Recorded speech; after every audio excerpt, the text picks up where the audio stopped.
So life throws us challenges. Every one of us. I think that's the definition of life. But it's how we handle those challenges that is the most important thing. And I don't know if you're going through a big challenge in your life right now. Maybe you're been given a health diagnosis, or maybe your relationships are not as solid as you'd love them to be. Or maybe you feel broken in money or business. And it's really how you navigate through those challenging times that really helps you to understand the power that you wield within you. I was given one of the biggest challenges of my life when I was 20 years old. I was a junior at college, and I went on a motorcycle ride with a cute boy, and when we were turning the corner to come home and drop me off, we hit a pothole in the road and going way too fast for conditions. When we hit that pothole, I flew 60 feet in one direction, Mark flew 60 feet in another direction, and the motorcycle flew 60 feet in another direction. And it was really the wee hours of the morning, and we were in an area that was under construction. And one of the first blessings that happened was that a psychology professor was driving around in his four-wheel drive Jeep and saw Mark's red baseball cap sitting on a dirt mound, and drove to the nearest farmhouse and called 911. And when the paramedics arrived, they found Mark first. His neck had broken, and he had died instantly. Then they searched around, and they found me, and scooped me up and put me in the back of a helicopter and took me to the nearest university hospital, which was in St. Louis. And that's where I spent the next 2.5 months with them putting Humpty Dumpty back together again. And my parents got that dreaded phone call at 2 o'clock in the morning. Come quickly, your daughter's been in a serious motorcycle accident, and we don't think she's going to make it through the night. When they arrived at the hospital, they got to ICU and went through the room, and my mother recalls walking right past me and thinking, that poor thing, and then realized that that poor thing was me. I had broken every bone in my face. My skull was cracked, no helmet law in 1980. My nose was torn from my face, my lung was collapsed, my back was broken in several places, and they literally had to put Humpty Dumpty back together again.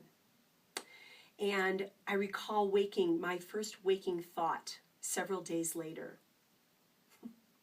Thank you, God. And even though it didn't look good at that time, I knew that I was given the blessing of this life. I was surrounded by my family who were praying for me and holding me in their love and their prayers. And that's one of the greatest important things that we all need to do. No matter what it looks like on the outside, we have to count our blessings on the inside. And then those blessings show up, no matter what. So when they started putting Humpty Dumpty back together again, many facial surgeries, and in 1980, they put me in a full body cast. And when they released me from the hospital, they told me 3 things. You'll never walk again without assistance. You'll never have children. And we did the best we could putting your face together from a photograph. And I don't know if this has ever happened to you, but sometimes when someone says something to you and it just doesn't resonate, you go, huh? Because that wasn't my life they were describing. I had a way different idea.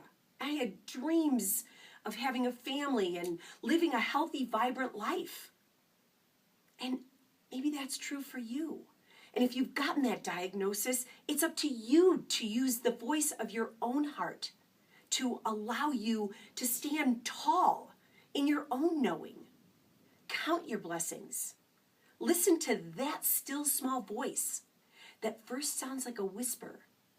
Then it sounds like a 2x4 hitting you and saying, no, This is the life you truly want. And within 1 year, I was walking on my own without assistance. Within 2.5 years, I gave birth to my first child, my daughter Stephanie. And then 1.5 years later, I gave birth to my son Trevor. And they are 2 more miracles in my life. The greatest blessings come when we listen to that still small voice, that voice above all others, and trust it. Trust your voice. Trust your knowing heart that you have the answers. And no doctor, no lawyer, no business associate is going to tell you what is right for you. And live a life that you truly love. It's up to you. Thank you.